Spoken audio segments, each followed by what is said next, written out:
Hey, welcome back to the channel. Today, we're diving into something that's been shaking up the F1 world recently. You may have noticed the tension between the FIA and the drivers, but now, the Grand Prix Drivers Association, or GPDA, is taking things to the next level. They're standing up, pushing back on what they see as some serious issues with the way the sport is being run. Right now, it seems like we're at a critical turning point where the voices of the drivers are louder than ever, and the stakes have never been higher. We're going to break down what's happening, why it matters, and how this could reshape the future of Formula One as we know it. Before we dive in, make sure you're subscribed to the channel and have notifications enabled. Your support means a lot to us. Let's grow together and reach our goal of 500 subscribers. Are you ready? Let's get into it. So, what's causing all this friction between the drivers and the FIA? Well, it's been building up for a while. Recently, the FIA's inconsistency with penalties and the tone it's taken toward drivers have been major sticking points. Drivers are frustrated, especially with what they see as unfair fines and what they feel is a lack of respect. And they're not staying quiet anymore. The GPDA, led by drivers like Alexander Wurz and George Russell, has stepped up to voice their concerns. They're calling out the FIA for the way penalties have been handed down recently. Penalties that they believe are not only inconsistent, but also harm the spirit of the sport. Just think about the recent controversies with drivers being fined or penalized over language during high-stress moments on the track. Can you imagine keeping your cool while racing at 300 kilometers per hour? This disconnect between the FIA and the drivers isn't just about rules, it's about respect. The drivers want the FIA to recognize them not only as competitors, but as professionals who know the risks, know the sport, and deserve fair treatment. What's your take on this? Do you think the drivers are right to stand their ground? Or is the FIA justified in being strict? Let us know in the comments. And while you're there, consider voting in our poll on whether you think these penalties are helping or hurting the sport. All right, let's move forward to uncover the deeper issues behind these penalties and fines. Let's dive deeper into the heart of these controversies. The penalties and fines. One of the biggest frustrations among the drivers is how the FIA decides on financial penalties. Max Verstappen, for example, has openly criticized the FIA for what he sees as excessive fines. Like when he was hit with a €50,000 penalty just for inspecting Lewis Hamilton's rear wing after a race. He's even joked that the stewards might be using the fine money for a nice steak dinner. But jokes aside, it raises a big question. Where does this money actually go? The GPDA has repeatedly asked the FIA for transparency on how these funds are used, yet they've received few answers. For the drivers, this lack of transparency feels like an abuse of authority. It's as if the fines are just another way to keep drivers in check rather than something that benefits the sport or its fans. And then there's the inconsistency. Max and Charles Leclerc both used the same F word on the radio recently, but only Max was given a penalty.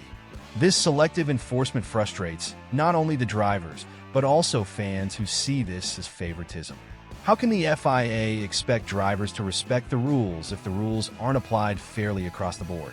What do you think? Should the FIA give a clear breakdown of where these fines go? And do you agree with the drivers that the penalties should be consistent? Share your thoughts in the comments, and don't forget to subscribe if you haven't yet. Your support is helping us reach that goal of 500 subscribers. Every new subscriber means the world to us. Now, let's take a closer look at another issue that's ruffling feathers. The personal tone the FIA president has taken when addressing drivers. One thing that's really fired up the drivers lately is how FIA President Mohammed bin Sulayem speaks publicly about them. The GPDA didn't hold back in its recent statement, urging him to choose his words more carefully, especially when addressing drivers through the media. To them, it feels disrespectful and belittling, especially when he makes comments about things like jewelry or even underpants regulations. For the drivers, it's like they're being treated more as rebellious children than the world-class athletes they are. This issue has struck a personal chord with Lewis Hamilton, who famously clashed with the FIA over its jewelry ban. To Hamilton, it felt like an attempt to restrict his individuality and silence his voice, particularly as someone who's long been a symbol for inclusion and diversity in the sport. He's been vocal about representing those who feel underrepresented in F1. And for him, these rules go beyond safety. They're about identity and self-expression. So, here's a question for you. Do you think F1 drivers should be allowed to wear whatever they want as long as it doesn't compromise safety? Or do you agree with the FIA that certain standards should be upheld for the image of the sport? Let us know your take in the comments. And if you're new here, please hit that subscribe button. We're on a mission to hit 500 subscribers, and every click helps us bring you the latest insights and updates from the F1 world. But these personal criticisms aren't the only frustrations bubbling up among the drivers. Up next, we're looking into why some drivers feel there's a nationality bias in how penalties are handed out. A growing frustration among some drivers and fans alike is the perception that there's a bias in how the FIA applies penalties, particularly when it comes to drivers' nationalities. Fernando Alonso, a two-time world champion, has hinted in the past that British drivers, especially Lewis Hamilton, receive more lenient treatment. Alonso's sentiment is shared by fans who think that the British drivers might get the benefit of the doubt, while others face stricter scrutiny. This feeling of special treatment even gained more attention recently when Max Verstappen, a three-time world champion from the Netherlands, mentioned his wrong passport for the paddock. Verstappen, who's known for his straightforward and competitive spirit, feels that certain penalties, especially those concerning language and in-race behavior, are applied differently depending on the driver's background. It's a sentiment that's been echoed by many non-British drivers who've raised their concerns through the GPDA. So, here's where things get tricky, convincing a retired player to come back. We all know that Brett Veach and the Chiefs have made some bold moves in the past, but getting a player like Steven Nelson, who's been retired for a bit, back into the fold is not without its challenges. It's not just about fitting him into the defense. It's about his physical readiness, his desire to return to the game, and whether he's mentally prepared to step back onto an NFL field. Nelson, at 30 years old, has had a long and successful career. But let's be honest, coming back to the league after stepping away for a while is no small feat. He would need to get back into peak physical condition. And with the high standards of the Chiefs, it's no guarantee that he'll be able to return to his previous level of play right away. However, there are a few factors working in Kansas City's favor here. First, Nelson's connection to the team and the city is strong. He's always spoken highly of his time in Kansas City, and the prospect of playing for a team with legitimate Super Bowl ambitions could reignite that competitive fire in him. After all, if there's one thing we know about Nelson, it's that he's resilient. He's overcome obstacles throughout his career, and we've seen him perform at a high level even in tough situations. So, Chiefs fan, do you think Nelson has what it takes to make a successful comeback? Would you want to see him return? Let me know your thoughts. I'm curious to hear what you think in the comments below.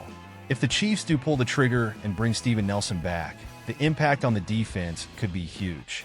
Nelson's experience and versatility would give Spagnuolo more options in the secondary. The Chiefs have shown time and time again that they can win with a balanced, opportunistic defense, and Nelson could be exactly what they need to make sure the secondary stays strong for the rest of the season. With Watson out, the Chiefs are relying on younger guys to step up, but there's always a learning curve in the NFL.